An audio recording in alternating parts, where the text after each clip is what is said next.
I'm Nick Youssef. Let's talk drinks today. Now, James Bond had his martini, the dude had his signature White Russian. It seems like men and drinks have a common bond, and no one knows more about that kind of thing than mixologist Augusto Mahoney.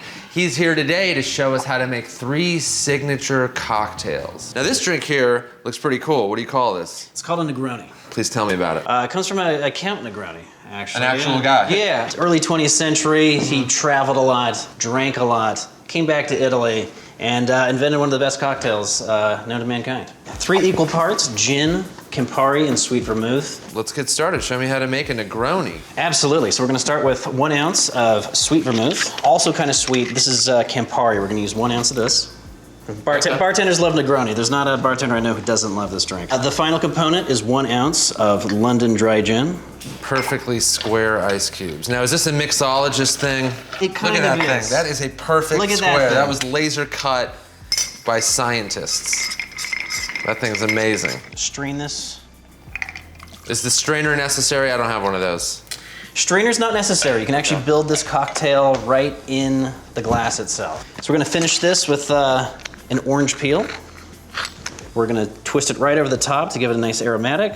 Drop it in there, and you have a Negroni. Cheers, my friend. Cheers. Wow. That is a little sweet, a little bitter, but not too much of either. That was great. Next, we're gonna make a classic daiquiri. The original daiquiri is very simple. It's actually just rum, lime, and sugar.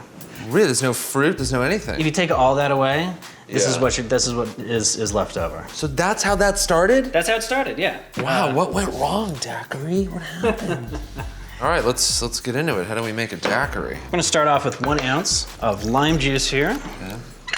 Then you have your magic elixir. We have our magic elixir, also known as simple syrup, equal parts sugar and water. We're gonna do 3/4 ounce of that. And we're gonna finish with 2 ounces of 3-year aged rum. We're gonna get a nice tight seal on this. So you got like a whole rhythm thing. And then very importantly, we're gonna take one of these fine strainers, get out all the little ice chips in there, and you have a classic daiquiri. Cool. No garnish in this one. It's pure, simple, delicious. That's great. So now we're down to our final drink. Yes. Okay. We're gonna make the old fashioned. Now what goes into an old fashioned? Some rye whiskey, some old fashioned bitters, a little bit of club soda.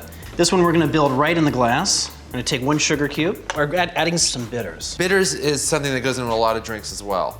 Absolutely. What is bitters? It's a grain spirit typically, or a rum, and this has been highly concentrated with flavors of molasses, sarsaparilla. It's gonna just add a complexity to the drink that otherwise would be missing. We're also gonna take a little splash of club soda.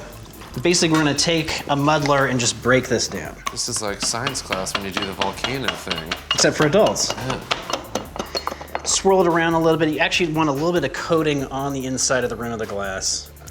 We're gonna take one of these spherical ice molds. Then we're gonna drop in 2 ounces of rye whiskey. Just don't act like that's a regular ice cube and drop it in there. Let's just toss in a it's spherical ice mold. Just toss one in. Where do you get a spherical ice mold? A store that specializes in specialty cocktail products. We're gonna finish this drink with a big orange peel. Creates a lovely aromatic effect. You can drop that in there. It meets the nose as you're sipping the cocktail and just really completes the drink. Cheers. Cheers. To the old fashioned. That's good. That's the stuff. That is the stuff. And there you have it. That's 3 cocktails every guy should know how to make. Historically, men with long hair have had 2 options: sport a ponytail and be publicly shamed, or wear it long and be the son of God. Thou shalt not be a douche.